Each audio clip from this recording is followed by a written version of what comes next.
Hey tú, haz de ti un ser extraordinario. Cada día es una oportunidad para ello. Bienvenido a tu podcast Atrevimiento Mental con Milton Luna. Atrevimiento mental es pensarte sano aún en la enfermedad. Es creer en tu prosperidad aún en la deuda. Es tener confianza en ti aún en el fracaso. Es tener la firme convicción de que naciste para ser feliz aún estando en medio del caos o la desdicha. Es ver tu cuerpo como una escultura griega aún en el sobrepeso. Es no conformarte y apostar por una mejora continua en todas las áreas de tu vida. Y a partir de ahí, es solo cuestión de tomar acción y causar el resultado. Todo cambio inicia con un cambio de mentalidad. Cada hombre y cada mujer es el resultado de su atrevimiento mental. Milton Luna.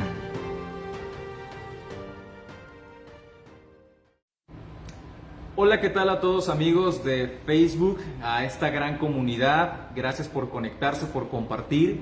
Les pedimos que por favor nos comenten si se escucha, quienes están conectando, que nos verifiquen si realmente se está escuchando. El live de hoy tiene que ver 100% con el tema de la pandemia. Cómo la pandemia ha afectado nuestras vidas a nivel psicológico, a nivel mental y a nivel emocional. Claro que es un tema que tiene que ver con todos y les pedimos desde ahora que compartan porque hay información de mucho valor. Les pido que me pongan aquí en los comentarios si se escucha, porque parece ser que hace un momentito no se escuchaba, ahora sí. Y bueno, vamos a arrancar. Esperamos la confirmación. Ya está, ya me confirmaron que sí se escucha. Bienvenidos a este live titulado Pandemia, Ansiedad y Afectación Emocional. La pandemia y el coronavirus en general nos ha afectado mucho, no solo a nivel físico y de salud, sino también a nivel psicológico y emocional. Se han disparado los indicadores y problemas que tienen que ver con la ansiedad, también con la depresión, el insomnio y muchas otras problemáticas, no solamente a nivel psicológico, sino que también a nivel de sistema nervioso. El coronavirus está empezando a dar indicadores de que puede estar relacionado con derrames cerebrales, también con demencia o Alzheimer como una secuela a pacientes que han tenido coronavirus. Va a ser muy importante que entendamos que hay maneras psicológicas, formas, herramientas importantes que vamos a compartir el día de hoy que nos sirven, que realmente nos pueden ayudar a manejar todo lo que tiene que ver a nivel emocional con la pandemia y en temas de ansiedad. Vamos a empezar a mencionar algunos datos. En el periódico El Universal se publicó hace unos días un artículo muy importante y muy relevante acerca de la pandemia y se habla de un concepto que nos va a hacer mucho sentido, que es la fatiga pandémica. El doctor Miguel Ángel Rizaldos es quien habla de este concepto. La fatiga pandémica tiene que ver mucho con el desgaste de el cambio de nuestras rutinas, el tener a los hijos en casa, el no poder practicar los deportes, el estar preocupado también por el contagio de familiares o el propio de uno mismo y toda esa oleada de información que también está constantemente llegándonos hace que estemos mentalmente saturados y se está generando este problema a nivel psicológico que es la fatiga pandémica. A muchísimas personas se les está manifestando en desmotivación. Gente que tiene apatía, que le empieza a dar un poquito de pereza hacer la mayoría de las cosas, que las personas están desmotivadas o desesperanzadas debido a esta fatiga pandémica. También tiene que ver con escuchar una cantidad excesiva de noticias y que nos lleva finalmente a sentirnos desmoralizados y también desmotivados.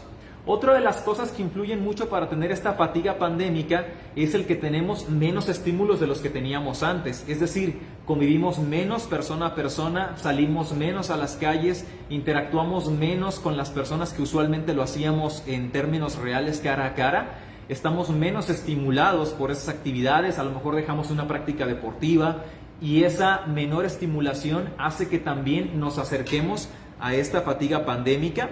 Y por supuesto que también esto va a repercutir en tener más miedos, angustia y ser más propensos a generar ansiedad debido a esta fatiga pandémica. O sea, estamos cansados mentalmente y emocionalmente de la pandemia, independientemente de que tengamos COVID o no, de que lo hayamos tenido o no, de que estemos angustiados o que tengamos ansiedad o no. tenemos fatiga pandémica. La mayoría de las personas estamos cansados. Otra característica de la fatiga pandémica se manifiesta cuando las personas están constantemente ansiosas por preguntarse cuándo volveremos a la normalidad, cuándo todo volverá a ser como antes. Yo creo que ya el mes que viene, yo creo que ya ahora sí en 15 días, yo creo que ahora sí ya a mediados de año. Y después las personas se desesperanzan porque hay muchas dificultades que no logran superarse. Y por supuesto que la angustia y el estrés van a crecer mucho y la ansiedad también en muchísimos casos debido a varios factores, ¿sí? Y uno de los más importantes y de los más fuertes para la mayoría de la gente es el factor económico. Por ahí hemos visto en redes sociales cuando era muy marcado en nuestro país este tema de si las actividades son esenciales o no son esenciales, y una publicación decía: toda actividad es esencial para aquella persona que vive de esa actividad o que come de esa actividad, ¿sí? A lo mejor X trabajo de alguien no es esencial para el funcionamiento de la sociedad, no tiene que ver con la salud, la seguridad, la movilidad, pero para esa persona ganar esos 1,000 pesos, 2,000 pesos, 3,000 pesos a la semana es el medio de sustento. Entonces, uno de los factores que más han golpeado a la salud mental de las personas es el aspecto económico. Personas que incluso tenían un crédito, que tenían una deuda y que con su ritmo de trabajo lo podían ir pagando. Si la pandemia golpeó su situación económica, va a ser muy difícil que se puedan reponer de esos gastos y también muchas complicaciones para poder salir adelante al respecto. Así que algo que dispara la ansiedad y las dificultades emocionales es la inestabilidad económica.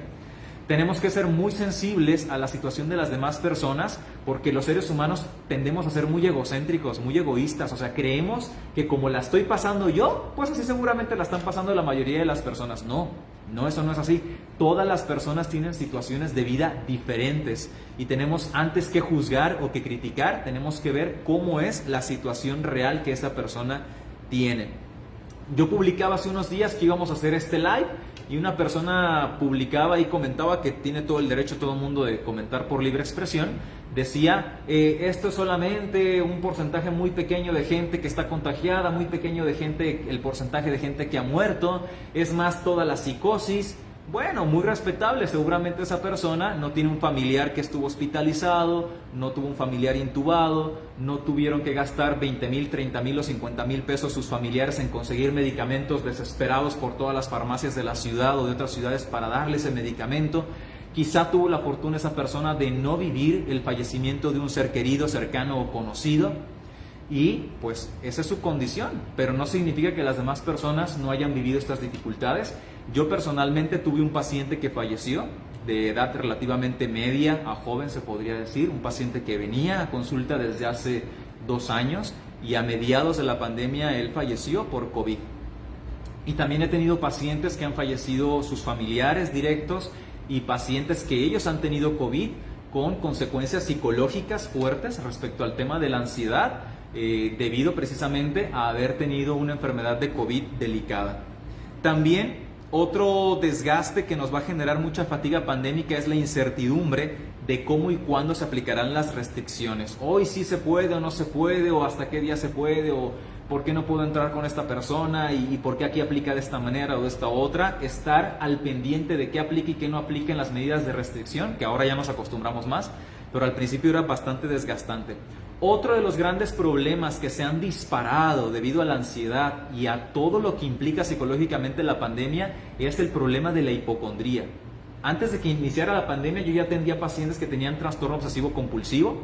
Esta gente que investiga enfermedades, ve los síntomas y dice, uy, yo tengo eso, y se empieza a generar en su mente la idea de que tiene esa enfermedad. Entonces imagínate, hay gente que sin existir la pandemia ya creaba enfermedades en su mente, investigando síntomas, googleando cualquier cosa y acabando con la sensación de la enfermedad. Ahora imagínate cuando se desató la pandemia. Yo fue en lo primero que pensé, dije, mis pacientes que tienen trastorno obsesivo compulsivo con el tema de las enfermedades, pacientes míos que tienen detalles de hipocondría, sin la pandemia tenían esa situación. Ahora imagínate con esta situación tan descontrolada y desatada, les va a ir como en feria. Y hablé con ellos, les mandé videos, algunos se acercaron de nuevo a terapia y pudimos ir sacando adelante esto.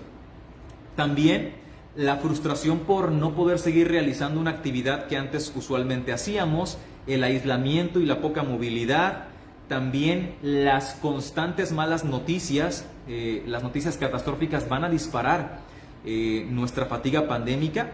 Y si hemos tenido problemas directos, nosotros como tal, la enfermedad de una manera difícil de manejar, o un familiar nuestro, o si la lamentable situación nos tocó de perder a un ser querido. Ahora, el principal problema que estamos teniendo con la pandemia, la mayoría de las personas, además de la fatiga pandémica, es que eso lo tiene casi todo mundo, o sea, un desgaste emocional por este tema de la pandemia. El gran problema son los problemas de ansiedad. Se reporta que el 34% de las personas que han sido diagnosticadas y tratadas con COVID, el 34% de esas personas han desarrollado algún trastorno mental, un trastorno psicológico emocional, y de ese 34%, aproximadamente el 90 y tantos por ciento, o sea, la mayoría de ese 34%, tienen el problema de ansiedad. Tenemos que empezar por entender qué es la ansiedad. A mis pacientes con ansiedad yo siempre les digo, mira, la ansiedad es el problema más difícil de entender para un paciente. Cuando tienes depresión lo sabes, o sea, te ha pasado algo directamente, te hace sentir inferior, lloras, te sientes decaído y la gente entiende que está deprimida. Pero con la ansiedad es muy difícil detectarlo. ¿Por qué? Porque la persona le duele la cabeza, siente piquetes en el corazón, piquetes en el estómago, le tiemblan las manos, siente angustia, que no puede respirar, taquicardia. ¿Y sabes qué es lo primero que piensa la persona? En vez de pensar, hay un problema emocional y mental de angustia que he estado prolongando durante mucho tiempo y me está llevando a que ese problema emocional afecte mi cuerpo, la gente no lo piensa así. La gente dice, pues si me pica aquí, me duele el corazón, siento esto, siento que no puedo respirar, entonces tengo un problema con mi cuerpo. Cuando la ansiedad no es un problema del cuerpo, es un problema emocional y mental, ¿sí? Esto es muy común y lo vive la gente que va al médico y le dice, doctor, siento que me voy a morir, me siento muy mal, siento que todo me da vueltas, que un día de estos voy a morirme, me siento muy muy mal, dígame qué tengo. Y la gente hace más corajes cuando el doctor le dice, pues no tiene nada. No tiene nada, o sea, su corazón funciona bien, el electrocardiograma revela que todo funciona bien. Entonces, pues, en los peores casos les dan medicamento controlado, que no debería de ser porque no es la solución. Y en algunos casos les dicen tal cual, con la recomendación correcta, vaya al psicólogo. Y hay veces que la gente se enoja y dice, ¿cómo que al psicólogo si yo no estoy creando eso, yo no estoy inventando esto? Por eso tenemos que entender lo que es la ansiedad. Es el problema psicológico más difícil de entender para un paciente. Yo he tenido pacientes que, a pesar de que se los explico con detalle, 1, 2, 3, 4, 5 veces se los explico con detalle, a muchos pacientes les toma semanas o meses enteros, a algunos incluso hasta años, entender que lo que les pasa en sus cuerpos y a nivel de síntomas es un problema emocional. Es un problema emocional y no es un problema físico. ¿Qué es la ansiedad? La ansiedad es la sensación de intranquilidad o angustia generalizada ante la cual la persona no identifica una razón específica para sentir esa ansiedad y se siente intranquilidad y alguno que otro síntoma. Cuando los síntomas ya son intensos, ¿sí?, de taquicardias, agitación, miedo a desmayarse, miedo a enfermarse, miedo a que les dé un paro cardíaco y ya el miedo es más significativo, estamos hablando de una crisis de ansiedad. Cuando además la persona no puede respirar y está a punto tal cual de sentirse que se está volviendo loca o que quiere que lo lleven al hospital para que le inyecten un tranquilizante y que ya no sabe qué hacer consigo mismo, y que generalmente la persona hiperventila hasta el desmayo o cerca del desmayo, o que siente que todo le da vueltas o se desorienta, eso ya es un ataque de pánico, ¿sí?, que es un nivel más alto que un trastorno de ansiedad o una crisis de ansiedad. Entonces hay también una ansiedad básica que todos tenemos, ¿sí? Ahorita, por ejemplo, el micrófono no funciona, ya va a ser la hora, vamos rápido a hacer el live, rápido vamos a acomodar esto para hacer este live que ustedes están viendo. Ahí hay una ansiedad, pero es una ansiedad normal, es una ansiedad que todo mundo sentimos y que no es un problema, sino que la ansiedad es una respuesta del cuerpo para activarnos y es una ansiedad natural que nos sirve precisamente para tomar acción, que nos activa, que nos despierta, es una descarga de adrenalina que nos despierta. Y esto no es ningún problema, todo mundo lo sentimos y digamos eso es ansiedad normal, pero no es un problema de ansiedad. Sin embargo, cuando ya repercute en que yo tenga síntomas a nivel físico o a nivel psicológico de que me sienta muy inseguro, muy angustiado, muy intranquilo, entonces ya es un problema de ansiedad. Cuando ese problema de ansiedad me desborda y me siento muy mal, estamos hablando de una crisis de ansiedad. Y cuando siento que ya no puedo respirar, que estoy a punto de desmayarme, que ya casi quiero que me inyecten para tranquilizarme y que no sé ni quién soy y que todo me da vueltas, hay gente que se tira al piso de que ya no puede con lo que siente, eso es un ataque de pánico. Y generalmente hay hiperventilación que lleva a la persona a casi llegar al desmayo. Hiperventilación es respirar demasiado rápido. Ellos mismos aceleran la sobreactividad de su cerebro y pueden llegar al desmayo, que no habría ningún problema si la persona se desmaya. Yo le enseño mucho eso a mis pacientes. O sea, si te desmayas en una crisis de ansiedad o en un ataque de pánico, pues es lo mejor que te puede pasar. Ahora sí vas a descansar de toda la vorágine de pensamientos que te han llevado a generar ansiedad. Ahora, vamos a ser muy claros en esto. La ansiedad no se genera sola, no se crea sola. Vamos a hablar de 4 puntos importantísimos que tienen que ver con la ansiedad como causas. Punto número 1, tener acontecimientos traumáticos, haber vivido un accidente, haber vivido un secuestro, haber estado en una situación límite que me choqueó, ¿sí? Que me hizo sentir muy mal y que me dejó una impresión tan fuerte que esa impresión tan fuerte me hace propenso a los síntomas de ansiedad, o sea, un acontecimiento traumático. Después, si uno tiene baja autoestima, si uno no es feliz, si uno es una persona que trae muchas cosas a nivel psicológicas no resueltas, pues eso va a potenciar que más fácilmente la ansiedad crezca y que se dispare porque me siento no capaz de manejarla. Y tercero, uno de los puntos que les cuesta más trabajo a los pacientes entender es que a veces la ansiedad no es generada por un acontecimiento, sino por la suma de muchos acontecimientos a lo largo de la vida que me crearon daño emocional. Yo tengo pacientes que, como mucha gente le ha pasado, pues viven violencia intrafamiliar, desprecios de los padres, comparaciones, viven cosas difíciles, maltrato de la pareja, y todo eso es causa, o sea, es daño emocional que puede causar ansiedad, y no experimentan ansiedad, pero pasan los años y los años y los años, ese daño emocional se va acumulando y después, sin que pase algo que sea un detonante, empiezan a tener síntomas de ansiedad, o con un detonante muy sencillo empiezan a tener síntomas de ansiedad, porque la ansiedad también es resultado del daño emocional acumulado a lo largo de la vida, a veces desde la infancia. Entonces el daño emocional que cualquier persona traemos, que todo el mundo tenemos un poco, tenemos que trabajarlo en terapia, porque si dejamos que se nos acumule el daño emocional, después se puede convertir en causa de la ansiedad.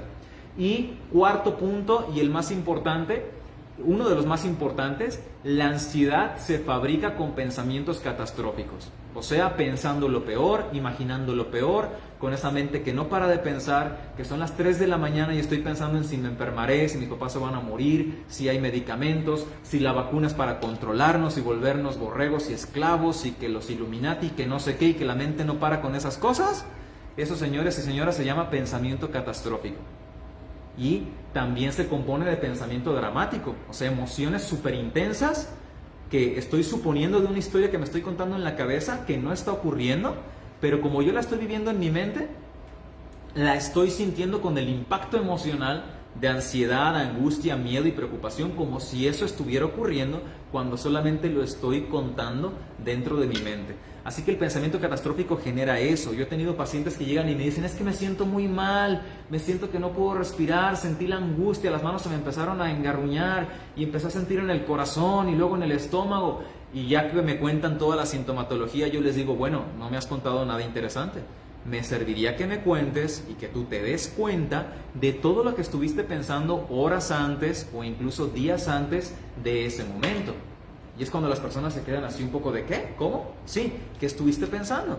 Y cuando los pacientes han avanzado y ya tienen un poquito de experiencia en conocerse y en entender el mecanismo de la ansiedad, dicen, uy, sí es cierto, es que escuché tal noticia, escuché que mi tío le dijo no sé qué a mi mamá y a partir de ahí yo me enojé y luego empecé a pensar que podía pasar esto y luego me angustié y luego dije de seguro va a pasar esto otro y empecé con la mente 2 horas pensando en la muerte, en el sufrimiento, en el coronavirus, en que mi mamá se va a morir, en que qué va a pasar si no tengo para darles de comer a mis hijos porque en el trabajo no sé qué. Fueron 2-3 horas de estar machacando la mente con pensamientos dramáticos, catastróficos sobre el futuro y después empecé a sentir la angustia, la agitación en el pecho, en la garganta, los piquetes, el dolor de cabeza. Después empecé a sentir los síntomas en el cuerpo.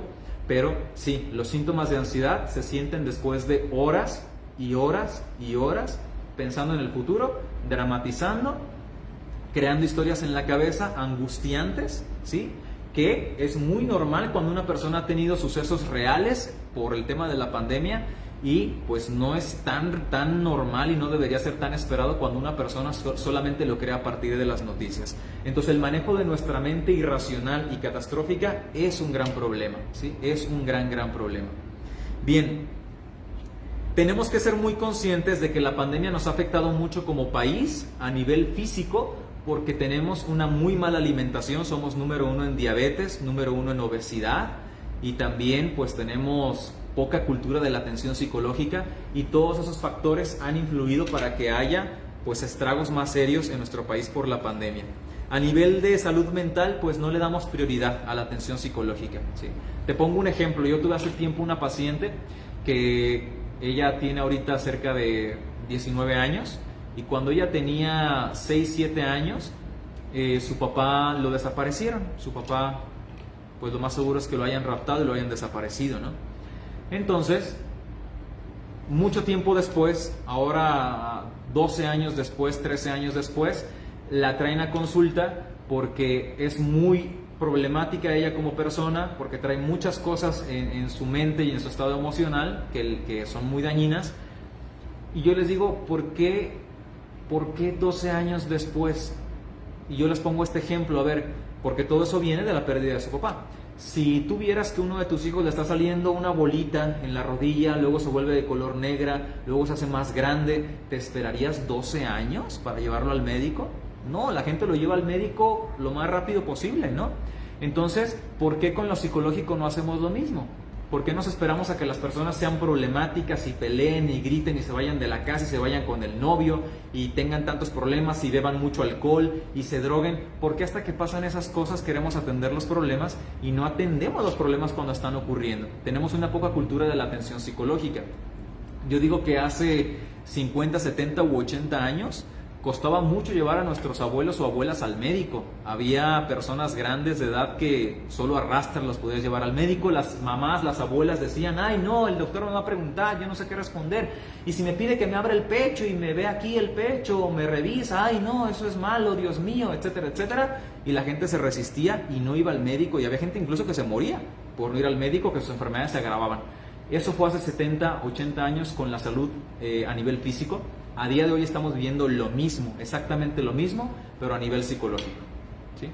A una persona se le muere el papá, la mamá, se divorcia, lo corren del trabajo, sus padres fueron alcohólicos, les causaron mucho trauma y no se atienden. Los quieres invitar a la terapia, yo no estoy loco, etcétera, etcétera, todo lo que ya sabemos. Entonces hay una poca cultura de la atención psicológica. Si nos atendiéramos psicológicamente todo lo que traemos rezagado, más lo actual, tendríamos una mejor posición a nivel mental para esto.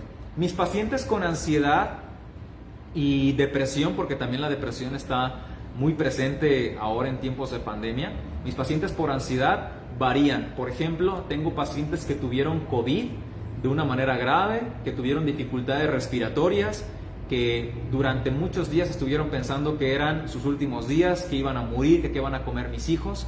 Y estas personas tuvieron ese evento traumático, más otras cosillas que a lo mejor pudieran traer rezagadas, y tienen ahora problemas de ansiedad serios que no saben cómo manejar, y les estoy enseñando a que tienen que entender que la mente y los pensamientos catastróficos o futurizantes o dramatizantes son los disparadores de la ansiedad.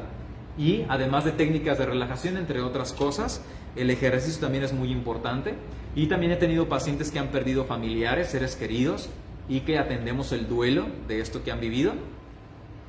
Y bueno, muchos de los pacientes pueden avanzar si realmente tienen una ayuda. Yo te pido que no juzgues a las personas. No juzgues a las personas.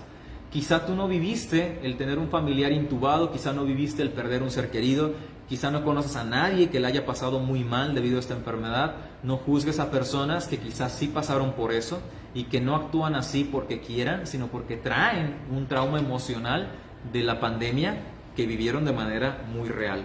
¿Qué se debe hacer o qué se puede hacer para avanzar en el tema de la ansiedad? Primero que nada, bueno, no hay un orden de importancia, pero mantener un estilo de vida saludable. Hacer ejercicio, la buena alimentación, no consumir café ni estimulantes ayuda a que los problemas de ansiedad también disminuyan.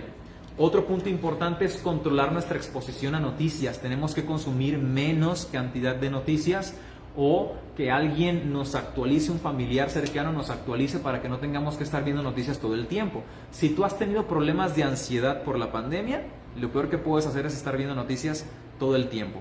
Se ha difundido tanto la información de fake news, de noticias falsas, como también se ha difundido tanto las medidas de seguridad que tenemos que tener, que créeme que no te hace falta saber nada.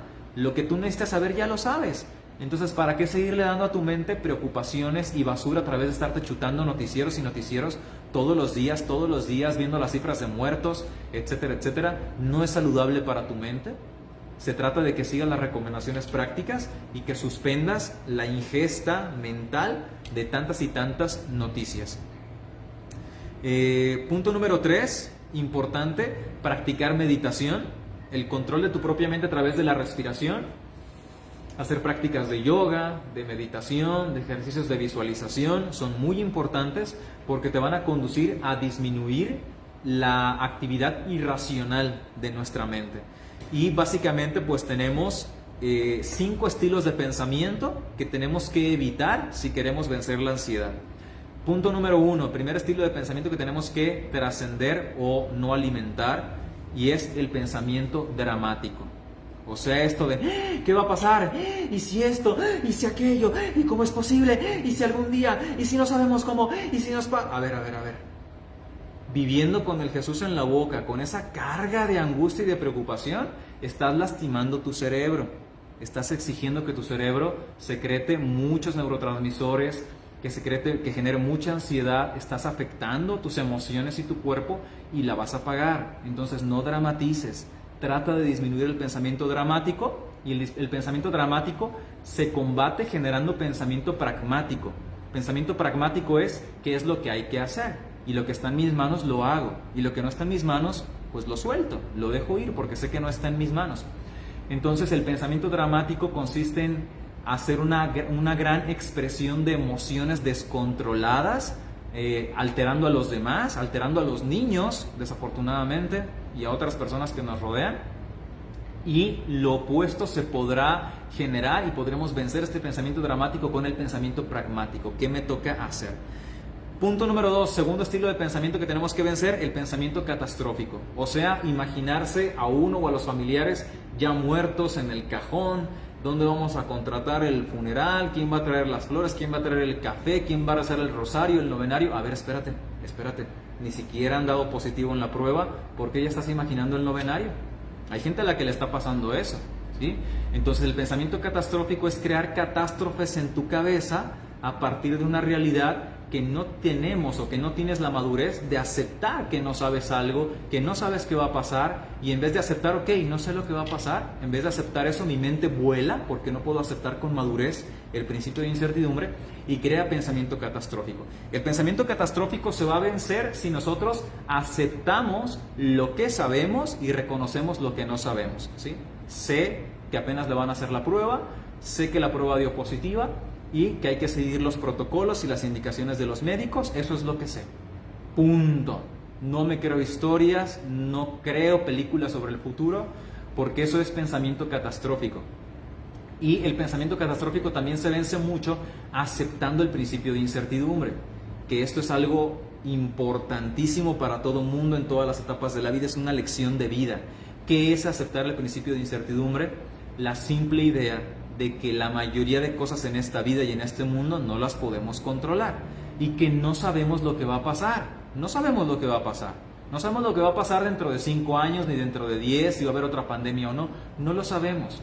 Entonces, cuando yo acepto el principio de incertidumbre, que hay muchas cosas que no sé y que puede pasar lo que sea, pero lo acepto con madurez, entonces puedo vivir en el aquí y en el ahora, sin la necesidad de inventarme un futuro, porque como no sé lo que va a pasar en el futuro, me invento yo un futuro porque no me gusta no saber. Soy un controlador, soy un miedoso, y entonces yo me invento lo que va a pasar porque no quiero aceptar que no sé lo que va a pasar y que existe la incertidumbre. Entonces, señoras y señores, abracen la incertidumbre. En este mundo controlamos muy poco, sabemos muy poco, no somos dueños ni del destino, ni del futuro. Y eso es normal, no pasa nada, no pasa nada. Simple y sencillamente, la vida así es. Somos seres individuales muy pequeñitos, somos incluso como especie humana una pequeña porción de lo que vive en este planeta, y el principio de incertidumbre ahí está. Hay muchísimas cosas que no sabemos lo que va a pasar, y eso es normal, y hay que aprender a vivir con eso. Eso es aceptar el principio de incertidumbre. Entonces dijimos pensamiento dramático, catastrófico, y el tercero que tenemos que vencer, el pensamiento victimizante. ¿Por qué me pasa esto a mí? ¿Por qué tuvo que ser a mi familiar? ¿Por qué tuvo que ser a nosotros? ¿Por qué a mí? ¿Por qué a mí? Ay, pobrecito de mí. Y que bueno, lastimosamente quizá, ok, te pasaron estas cosas, pero la solución no va a estar en sufrir. La solución va a estar en tomar acción para que mejores tu vida. Siguiente, el pensamiento fantasioso. O sea, imaginar cosas que no existen, estar inventando teorías de conspiración, que la vacuna es para controlarnos a todos, que es un chip, que no sé qué. Hay gente que está a punto de enloquecer por esas teorías. Yo no digo que sean falsas, es que a lo mejor alguna de las 100 teorías de conspiración, a lo mejor alguna es real, o algunas son reales. O pon tú que sean reales, pero ¿de qué te sirve dramatizar, preocuparte, ponerte todo friki con ese tema? O sea, no te sirve de nada, te vas a acercar a la locura. Si la teoría de conspiración es real, pues busca entonces qué puedes hacer tú en cuanto a acciones para superar esa problemática, ¿no? La gente dice, no, es que nos controlan y el no sé qué. Sí, pero sigue comprando todas las marcas de esa gente que nos controla, sigue gastando en todas esas cosas, sigue comiendo lo que produce la industria alimentaria, sigue metiéndose todos los fármacos que la industria farmacéutica crea. Entonces, si crees que eso es algo que no es sano, pues entonces cambia. O sea, ¿dónde está tu cambio como persona? Si esa teoría de conspiración, si eso que es malo, si eso es real, ¿dónde está tu cambio? ¿O solamente es entretenimiento que te va a llevar a la locura? Entonces el punto es que podemos cambiar, no fantasear. Y por último, no futurizar. Todos están relacionados. Futurizar es uno de los grandes problemas del ser humano y está muy relacionado con la ansiedad. Se dice que cuando nos anclamos al pasado y pensamos y nos metemos a nadar y empaparnos del pasado, acabamos sintiendo depresión. Y cuando nos empapamos y metemos en el futuro y estamos clavados en el futuro, entonces vamos a desarrollar ansiedad o angustia. Entonces tenemos que aprender a no futurizar. Eso tiene que ver con el punto del manejo de nuestra mente y los pensamientos. La meditación sirve para eso, pero la clave de salida es: construye una mentalidad racional, construye una mentalidad pragmática, orientada a las acciones, a lo que puedes hacer en el aquí y en el ahora, para que mejores tu vida y desdramatizar, salir un poco de la mente. Otra recomendación pues es hacer proyectos, hacer actividades que nos gusten. También muy importante darle una estructura a nuestra vida, tener horarios, tener una rutina estructurada de vida y no darle mucho tiempo libre a la mente, a los pensamientos, a las noticias catastróficas. Por otra parte, la revista Ciencia y Salud hizo también un estudio apoyado también en investigaciones de la Universidad de Harvard, y ellos concluyeron que el 34% de las personas que han tenido COVID con sintomatologías han desarrollado ansiedad, el 34%. O sea, una de cada 3 personas que tuvo síntomas físicamente notables de COVID o COVID tal cual manifiesto como enfermedad sintomática, 3 de cada 3 personas, 1 llega a tener problemas de ansiedad. Y esos son estudios que hizo la Universidad de Oxford, y hicieron un estudio muy grande en 239.379 personas, y una de cada 3 tuvo problemas emocionales y mentales. Y yo actualmente tengo esos pacientes también. O sea, personas que estuvieron hospitalizadas, que llegaron al punto de sentir que no podían respirar, y ahora, aunque ya no tienen COVID, y aunque las dificultades respiratorias o secuelas físicas son menores, las secuelas emocionales son grandes. Es decir, tienen mucho miedo, angustia y pues tal cual síntomas de ansiedad. También el 7% de estos pacientes que tuvieron COVID en grado moderado a grave, el 7% sufrió un derrame cerebral, el 2% tuvo diagnóstico de demencia, que son porcentajes muy pequeños, pero un 34% tuvieron síntomas de ansiedad. También hay personas que han tenido trastornos del estado de ánimo, o sea, depresión básicamente. También ha incrementado el abuso de sustancias, o sea, el consumo de drogas ha incrementado en la pandemia. Los problemas de insomnio, ni qué decir, en esas hasta yo no me libro. Yo también he tenido un poquito de insomnio en esta pandemia y mucha gente que conozco, porque muy probablemente movemos menos nuestros cuerpos, nos cansamos menos físicamente, llega el final del día y tenemos físicamente más energía y tenemos el celular, tenemos TikTok, tenemos Facebook, tenemos ahí los estados de WhatsApp para enterarnos del chisme, y entonces a las 11 de la noche consultamos el celular de nuevo, a las 12, a la 1 lo volvemos a consultar y nos vamos creando una alteración en nuestro ritmo de sueño. Dicho sea de paso, no puede haber intentos de superar la ansiedad si uno no controla su ritmo de sueño. El insomnio es un detonante muy poderoso, negativamente obvio, para la ansiedad.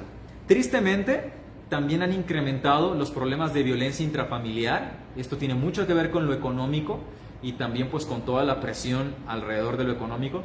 Ha incrementado la violencia intrafamiliar, o sea, los golpes, gritos, la violencia dentro de casa ha incrementado, y tristemente también los abusos sexuales han incrementado, ¿no? Entonces esperemos que seamos muy cuidadosos y cautelosos, que tomemos en cuenta esto. Y pues hay un estudio que se hizo de parte de la Organización Mundial de la Salud que se llama Campaña de Salud Mental a un año de la pandemia. Este estudio se hizo precisamente hace un mes, que ya consideramos más de un año de pandemia, un poquito más de un mes. Y pues se dice que los pensamientos suicidas, ojo, no el suicidio como tal de personas que se quitan la vida, sino personas que empiezan a generar la idea de quitarse la vida, eso se llama ideación suicida. Una persona que tiene ideación suicida a lo mejor no se va a suicidar nunca, pero es más propenso a hacerlo porque tiene ya la idea, ¿no? Entonces la ideación suicida en jóvenes, en personas jóvenes, en tiempos de pandemia ha incrementado entre un 8 y un 10%. O sea, ligeramente, significativamente, no de manera alarmante, pero significativamente, los jóvenes están pensando un poco más en quitarse la vida, ¿no? Esto no tiene que ver, obviamente, con la pandemia 100%. La pandemia es solamente un agregado más de otras situaciones emocionales y psicológicas que la persona ya traía, pero ha incrementado entre un 8 y un 10%. Y además también, los datos mundiales revelan que 1 de cada 5 personas ha dicho que ha padecido insomnio, depresión o ansiedad por la pandemia, independientemente de que haya tenido COVID o no haya tenido COVID, o que lo haya tenido de manera asintomática. Es decir, aún alguien que no la ha visto difícil, y de toda la población mundial, 1 de cada 5 personas ha pasado por ansiedad, depresión o insomnio. Aquí hay otro dato relevante, y por esto es muy importante lo que siempre hablamos acerca de finanzas personales. Yo llevo cerca de 7 años enseñándoles a las personas a ahorrar, a planificar gastos, a incrementar sus ingresos, a emprender, y hablando mucho de la importancia del ahorro. El ahorro te va a permitir tener un margen de maniobra cuando haya tiempos difíciles. Y desafortunadamente la mayoría de la gente echa esto en saco roto, ¿no? Y pues tristemente el dato es el siguiente, Las personas que han tenido depresión, sentimientos de desesperanza, sentirse decaídos, incluso con ideación suicida, el porcentaje de gente de clase baja, o sea, clase socioeconómico bajo, o sea, gente pobre o cercana a la pobreza, ha tenido en estos malestares emocionales una incidencia de un 32%, 32.7%, comparado con la gente de clase media alta, sobre todo gente de media alta y alta, los cuales han tenido sentimientos de desesperanza y tristeza, un 17%. Es decir, la gente que está preparada de alguna u otra manera económicamente, porque su economía es mejor, porque su familia es más estable económicamente. A lo mejor la persona no hizo ningún esfuerzo, pero sus papás son de clase económica media alta o alta, pues de esa gente de clase media alta o alta, el 17% han tenido desesperanza y tristeza y un poquito de depresión, mientras que la gente de clase baja o cercana a la pobreza no solo es el 17% en comparación con lo de gente de la clase alta, sino que es un 32%, prácticamente casi el doble.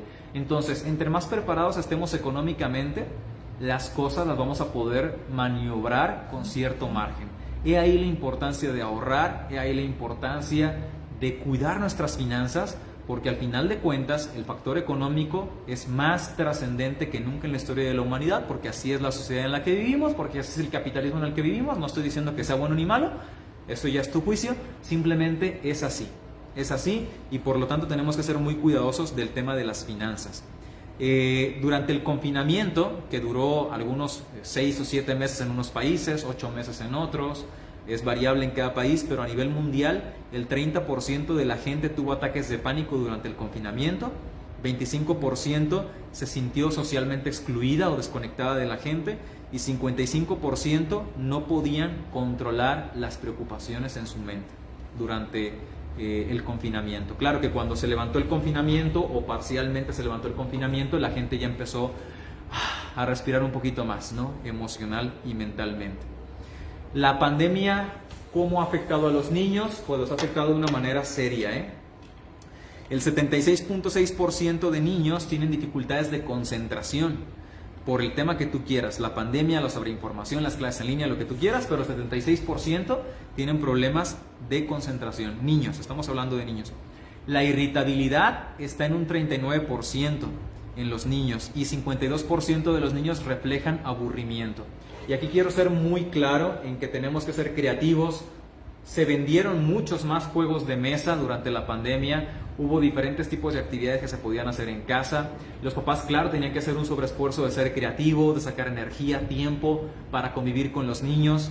Y bueno, hay quienes lo manejaron bastante bien, pero también yo estoy observando en pacientes míos, papás sobreprotectores, miedosos, controladores, que lo que quieren es controlar a sus hijos. ¿Y qué crees? Se están agarrando de la pandemia como un motivo para decirle a sus hijos: no sales, no vayas, no hagas, no convivas. Y no estoy diciendo que se tenga que hacer, escucha bien este contexto. Papás que ya querían controlar a sus hijos excesivamente, papás que ya eran codependientes de sus hijos, papás que ya querían someter a sus hijos bajo un control desde hace muchos años, papás que les metían miedos a sus hijos. Ahora con el tema de la pandemia pues están teniendo el mejor motivo para controlarlos. Y claro, el tema de la salud cuenta, hay que cuidarse, hay que prevenir el contagio ciertamente, pero agarrarse de la pandemia para sobrecontrolar a los hijos, para asfixiarlos, para quitarles los amigos, para que no puedan convivir ni con los primos, para que no puedan hacer nada más que estar pegados a un celular y a una computadora, también es algo excesivo, es algo desbalanceado. Y ojo con esto, no se trata simplemente de que digamos, ok, vamos a darles carta abierta y que los jóvenes, adolescentes, niños salgan y hagan lo que quieran. A ver, es algo muy delicado y que yo respeto el criterio que tengas. Solo quiero decirte que hay padres que ya eran controladores, que ya estaban sometiendo a los hijos excesivamente y que ahora con la pandemia tienen el mejor motivo para seguirles transmitiendo miedos, controlarlos y no dejarlos ser. ¿Cuál es la otra cara de la moneda?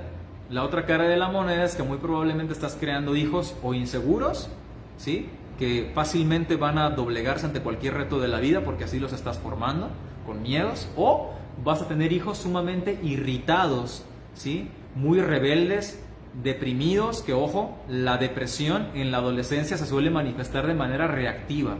La depresión tradicional es que lloro y me siento menos, pero la depresión reactiva, que es la que sienten los adolescentes, se sienten deprimidos y se encabronan, se enojan, se ponen rebeldes, se vuelven irritables, no soportan la voz de papá y de mamá. Eso es depresión reactiva y tenemos que ser muy conscientes de nuestro papel en ello.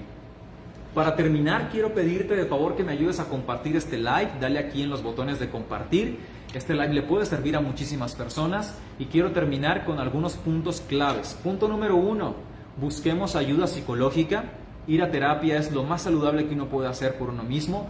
No es una cosa de fragilidad ni de locos, al contrario, ir a terapia es ser responsables de nuestras propias emociones y de cómo nosotros podemos afectar para bien o para mal a los demás. La ayuda psicológica no solamente es ir a terapia, también hay buenos libros, podcasts, videos y material que te puede servir para trabajar con tus emociones y con tu mente. Punto número 2. Los seres humanos somos seres sociables por naturaleza, con medidas de restricción, con medidas sanitarias, cuidándonos lo mejor que podamos, pero tenemos que saber que los seres humanos necesitamos socializar para poder sentirnos sanos y para poder sentirnos bien. Punto número 3. Tenemos que detectar aquellas cosas que podemos cambiar y mejorar, hacer ejercicio, cuidar nuestra mente, aprender a meditar, evitar el pensamiento catastrófico, dramático, victimizante, etcétera, y optar por un pensamiento racional y por un pensamiento pragmático.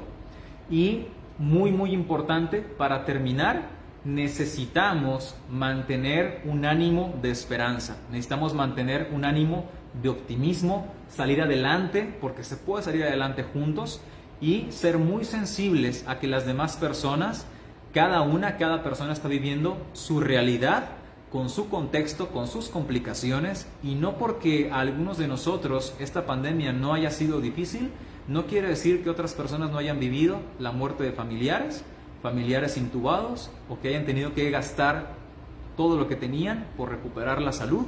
La situación de cada uno es diferente, la invitación es a no juzgar, sino más bien a escuchar la historia de los demás, a escuchar a las demás personas, a transmitirles optimismo, a transmitirles esperanza, porque en eso consiste los primeros auxilios psicológicos, que tú escuches a una persona, que le brindes esperanzas, que le digas que estás ahí y que se puede salir adelante. Muchas gracias por todo, les invito a compartir este live y nos vemos todos los lunes y todos los jueves a las 8 de la noche. Recuerda, cada hombre y cada mujer es el resultado de su atrevimiento mental. Muchísimas gracias por compartir.